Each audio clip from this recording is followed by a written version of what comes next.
Hello, and welcome to this special edition of CBTV. I'm Matthew J. Reddick, the host of Checks and Balances TV. Today I'll be presenting our newest installment of the Truth About series, which is the truth about average stock market returns.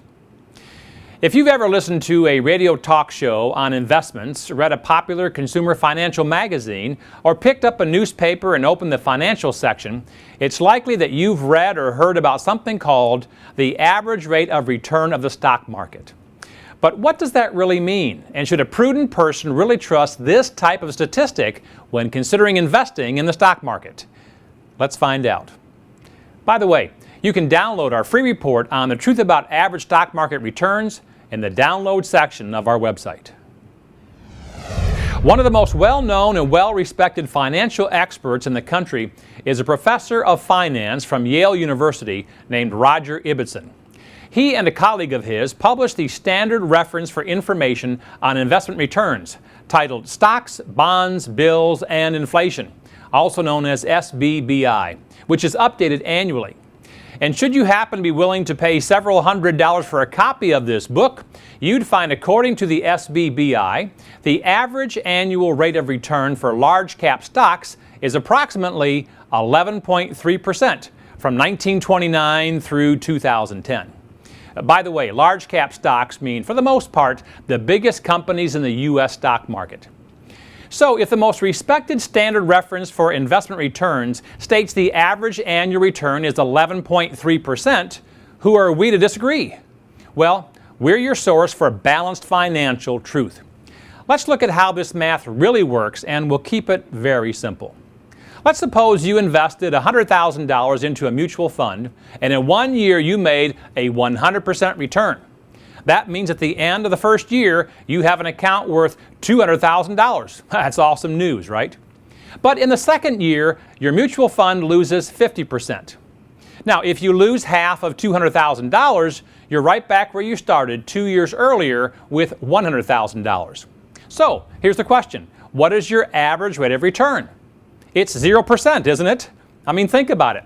If you started off with $100,000 and 2 years later you end up with $100,000, you didn't earn anything, right? Your average rate of return has to be 0%. It's just common sense. But let's ignore common sense for a minute and just look at the annual returns. In year 1, you gained 100%. In year 2, you lost 50%. So in order to get an average, you simply add and subtract the two numbers and then divide by 2. So 100% minus 50% equals 50%. And 50% divided by 2 years equals 25%. So the SBBI book would report that the average return for those 2 years was 25% per year. And to make matters worse, they're technically right. Again, for even more information, download our free report on the truth about average stock market returns in the download section of our website.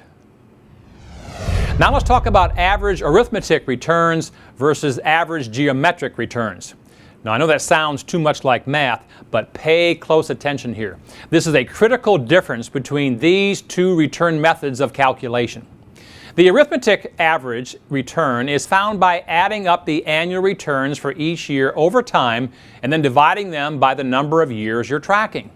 So when Ibbotson publishes their annual SBBI reference guide, they look at the annual returns each year, starting from 1929 all the way to the end of 2010, and then divide by 81 years. The result? 11.3% average return. So if Ibbotson and other talking heads are right, that means that if you invested $100 in January of 1929 and left it invested for 81 years, you should end up with, are you ready for this? $587,853. Sounds great, doesn't it? There's just one problem. Their math is seriously flawed. I'm going to now reveal to you the real rate of return, the geometric or compounded average. On January 1st of 1929, the Dow Jones Industrial Average began the year at 307 points. It closed 81 years later on December 31st, 2010 at 11,577 points. Now, using a financial calculator, I can determine exactly what interest rate was needed in order for 307 points to grow to 11,577 points over 81 years. And the answer is only 4.58%. So, if you invested $100 in the Dow Jones Industrial Average in 1929 and left it there for 81 years, what would it be worth today? Not including dividends from any stocks. A financial calculator tells us that today your $100 would be worth only $3,761. That's not a typographical error. The answer is $3,761. So what happened? Where did your $587,853 go? The answer is you never had it, because that isn't the way money works. That's the big difference between Wall Street math and the balanced financial truth. At this point, you now know more than probably 80% of the stockbrokers and financial planners in this country. They believe with complete conviction that the average rate of return of the stock market is around 11% over the long run. You now know better. So, should you run into your financial planner's office and confront him or her with the facts? Probably not. You're fighting an uphill battle. And unless you're comfortable using a fairly sophisticated financial calculator, you'll probably just be wasting your time. As a side note, when I talked about the true compounded annual rate of return of the Dow Jones Industrial Average from 1929 through 2010, I made a point of saying that this return did not count dividends. Now, while dividends vary by company as well as by period of time, in general, most knowledgeable financial people agree that dividends should add about 2 percentage points to your returns over time. So that means that the Dow Jones really averaged about 4.6% per year. When you add in dividends, you would likely end up with a compounded average annual return of roughly 6.6% over the long haul, which is still a far cry from the 11% most stockbrokers promote. And remember, for even more information, download our free report on the truth about average stock market returns in the download section of our website. There's another very important point I want to make here. Many television and radio talking heads, as well as other so-called financial experts, like to talk about the long haul and often use 70 to 80 year long time periods to come up with these so-called and inaccurate averages. But how many of you actually have 70 to 80 years to let your money sit and compound? The answer is you probably don't have anywhere near that long. So here's the problem. Over shorter periods of time, the averages are all over the place.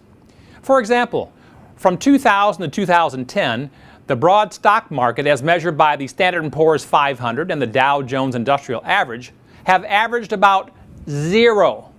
Today, they're right where they were 10 years ago. That's an average return of 0, as in nada, zip, zilch, nothing. Now, the really troubling news here for most people is they normally start to do their most serious investing around age 45 to 50, when they may have finished saving for their kids' college or paid off the mortgage. And they have 10 to 15 years or so to let the market do its thing and hopefully grow their money. If that were you and you started 10 years ago, I have some very bad news for you. You better keep working, because the markets didn't help you one bit. Keep this in mind. Money is not math. Simple arithmetic is simple, but when it comes to money, it doesn't work that way. Counting on the average rate of return, even if you use the correct real averages, is a dangerous game, because these averages are based on unrealistically long periods of time, which you almost certainly do not have. If your investment time horizon is shorter than the 70 to 80 year time periods, you could easily not only not earn the real rate of return, but you could end up making nothing or even losing money.